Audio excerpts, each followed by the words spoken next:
अस्सलाम वालेकुम स्टूडेंट्स। आज के इस वीडियो लेक्चर में हम डिस्कशन करने जा रहे हैं class 9 chemistry KBK text book board Peshawar का एक next topic corrosion and it's prevention. इससे पहले हम यूनिट 7 इलेक्ट्रोकेमिस्ट्री स्टार्ट कर चुके हैं और इलेक्ट्रोकेमिस्ट्री में हमने ऑक्सीडेशन रिडक्शन रिएक्शन को डिस्कस किया था। हमने दो तरह के सेल्स डिस्कस किए थे। एक को हमने इलेक्ट्रोलिटिक सेल का नाम दिया था, दूसरे को हमने गैल्वानिक सेल या फिर वोल्टाइक सेल का नाम दिया था।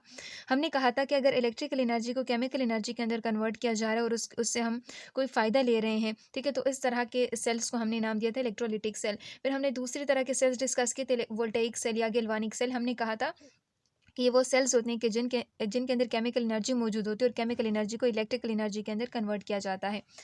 तो ये सारी चीज़ें हमने डिस्कस की थी। हर एक के साथ एसोसिएटेड हमने सेल्स एग्जांपल सेल्स भी डिस्कस किए थे और उसको हमने देखा था कि कहाँ कहाँ पे हमें ये फ़ायदा दे सकता है।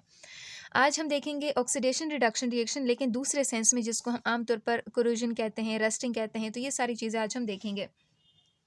करोजन क्या है और इसके प्रिवेंशन, यानी इससे हम खुद को कैसे बचा सकते हैं। करोजन क्या है? करोजन जो है वो भी एक ऑक्सीडेशन रिडक्शन रिएक्शन होते हैं जो कि वाटर और यानी या फिर आप कह सकते हैं नमी और हवा की मौजूदगी में ये ऑक्सीडेशन रिडक्शन रिएक्शन परफॉर्म किए जाते हैं।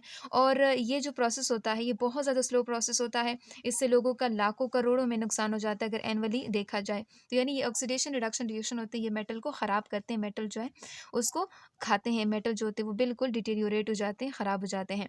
सो चलिए स्टार्ट करते हैं। कहते हैं the meaning of corrosion to the number of people is rust. कहते हैं जब भी करोजन का नाम लिया जाता है तो लोगों के माइंड में फ़ौरन रस्ट आ जाते हैं। रस्ट का मतलब जंग, यानी जब भी हम करोजन की बात करते हैं तो सबके माइंड में जंग आ जाता है कि चलो ये तो जंग की बात हो रही है, ठीक है, रस्टिंग की बात हो रही है। सो कहते हैं the word rust is more specifically used for iron. ये जो रस्ट है ना, ये स्पेसिफिकली हम आयरन के लिए यूज़ करते हैं। आयरन जो होता है एक मेटल होता है और इसका अगर आप सिंबल देखते हैं तो Fe उसका क्या है, सिंबल होता है। लेकिन अगर कोरोजन की बात करें तो कहते हैं कॉमनली इसको हम डिफाइन कर सकते हैं the deterioration of a substance usually a metal और its properties because of reaction with its environment. यानी कोई भी मेटल आप लेते हैं, वो जब अपने इन्वायरमेंट के साथ रिएक्शन कर लेता है तो उस वक्त वो सब्सटेंस अगर ख़राब हो जाए तो उस मेटल की ख़राबी को हम क्या कहते हैं, कोरोजन कहते हैं। फॉर एग्जाम्पल मेरे पास ये एक मेटल है, इस मेटल के इर्द गिर्द जो भी चीज़ें ना ये इसका इन्वायरमेंट कहलाती हैं। अब हवा भी है, पानी भी है और बहुत सारी चीज़ें हैं। तो अगर ये मेटल ये अपने इर्द-गिर्द इन चीज़ों के साथ अपने एनवायरनमेंट के साथ इंटरैक्ट कर लेता है, तो उस वक़्त इसकी वजह से ये मेटल जो है ये ख़राब हो जाए, तो उसको हम कह सकते हैं कि ये जो मेटल है ये कोरूड हुआ है, ठीक है? तो यहाँ पे आम तौर पर कोई भी चीज़, ये जैसे ये एक पेंसिल है, इसके इर्द-गिर्द जो भी चीज़ें ना वो इसका एनवायरनमेंट कहलाती हैं। तो एक मेटल है वो अपनी एनवायरनमेंट के साथ रिएक्शन कर लेता है और उसके नतीजे में आप क्या कहते हैं, वो डिटेरियोरेट हो जाते हैं, वो ख़राब हो जाता है, ठीक है?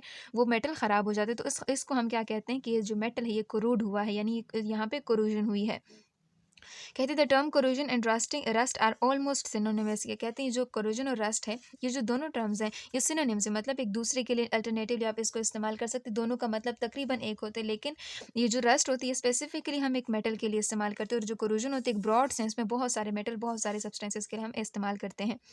अब कोरोजन जो होता है एक स्लो प्रोसेस होता है, बहुत आराम आराम से होता है। Continuous eating away of metal, यानी जो मेटल होता है वो ख़राब होता है, ऐसा लगता है जैसे कोई चीज़ उसको खाई जा रही है, ठीक है? वो मेटल का जो, जैसे आप एक पाइप लेते हैं ना, जैसे एक पाइप है तो यहाँ ये एक्सपोज्ड एरिया है, यहाँ पर ये ऐसा, यहाँ से वो ख़राब होना शुरू हो जाता है। एक थोड़ी मतलब थोड़ी टाइम बाद ना ये जो इसका मुँह होता है ना वो ऐसे टेढ़ा सा हो जाता है, ख़राब हो जाता है, यानी जैसे किसी ने उसको खा लिया हो, ठीक है?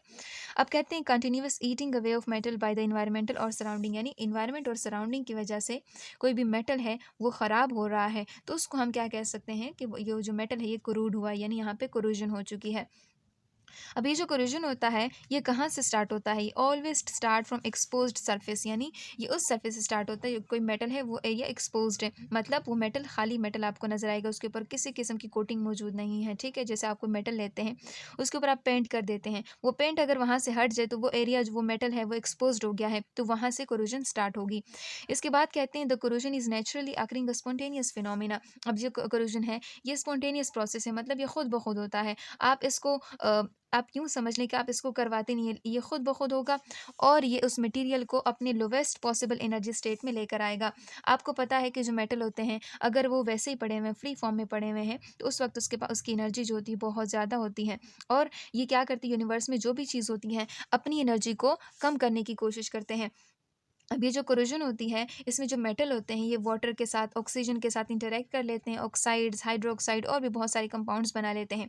यानी ये हायर एनर्जी से लोअर एनर्जी तक आ जाते हैं।